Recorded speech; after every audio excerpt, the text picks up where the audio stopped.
অনেকদিন কাজ ও পড়ার প্রেসারে কোথাও যাওয়ার সুযোগই হচ্ছিল না, তাই ভাবলাম রিফ্রেশমেন্টের জন্য কোথাও থেকে ঘুরে আসা যায়। আর তখনই প্ল্যান হলো কক্সবাজার যাওয়া। আর এই যাত্রায় আমরা যাচ্ছি রয়্যাল মৈত্রী এক্সপ্রেসের একটি স্লিপার বাসে করে, এবং বাসের ইন্টেরিয়রটা ছিল খুবই দারুণ। ভাবলাম খুব আরামদায়ক একটা জার্নি হবে, কিন্তু আরাম আর জুটলো কই। বন্ধু এমন ভাবে ঘুমাচ্ছিল, আমি তো কনফিউজড হয়ে গেলাম সে কি বেঁচে আছে নাকি আমাদের ছেড়ে চলে গেছে। এরপর কানে এলো ওর নাক ডাকার শব্দ, যা পুরো রাস্তায় আমার মাথা ব্যথার কারণ। বাস প্রথম বিরতি দিল কুমিল্লার রোড স্টার রিসোর্ট নামক একটি হোটেল। হালকা নাস্তা করে আবার যাত্রা শুরু করলাম। ঘুম দিয়ে দেখি প্রায় ভোর হয়ে গেছে। চট্টগ্রামে ঢুকতেই বড় বড় পাহাড় চোখে পড়লো। সূর্যের কিরণ পাহাড়ের মাঝ দিয়ে পড়ছিল, যা এক অপূর্ব সৌন্দর্য। মংলা সমুদ্র বন্দরে ভিড়ানো জাহাজগুলো দেখে ভাবছিলাম আমরা কোনো সিনেমার সেটে এসে পড়েছি। বাসের ভিতরে আড্ডা দিতে দিতে গল্প করছিলাম, আর এদিকে কক্সবাজার পৌঁছাতে ঝুম বৃষ্টি শুরু হলো। ভাবলাম ট্রিপের আসল মজা হয়তো এখানেই শুরু। হোটেলে পৌঁছে সবাই যার যার রুমে এসে ফ্রেশ হয়ে নিলাম। রেস্টুরেন্টে সবাই একসাথে লাঞ্চ করতে গেলাম, আর আমাদের সালাউদ্দিন স্যার ততক্ষণে হাত ধোয়ার লেবু দিয়ে শরবত বানানোর কাজ শুরু করে দিয়েছে। এরপর লাঞ্চ শেষ করে গা ভেজাতে চলে গেলাম বিচে। গিয়েই প্রথমে চোখে পড়ে কিছু ফ্রেন্ড মিলে একজনকে জলপরি বানাচ্ছে, আর এদিকে কিছু ভিডিও ক্লিপ নিতে গিয়ে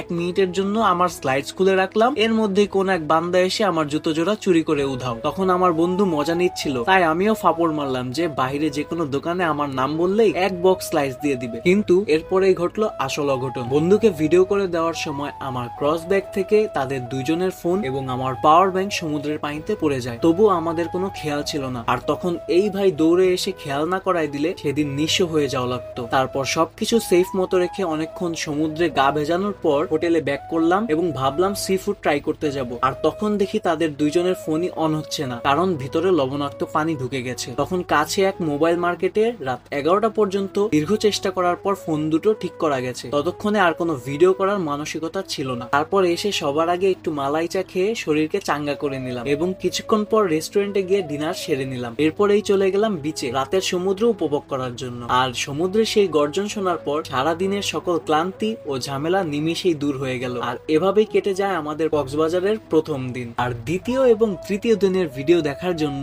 স্টে কানেক্টেড।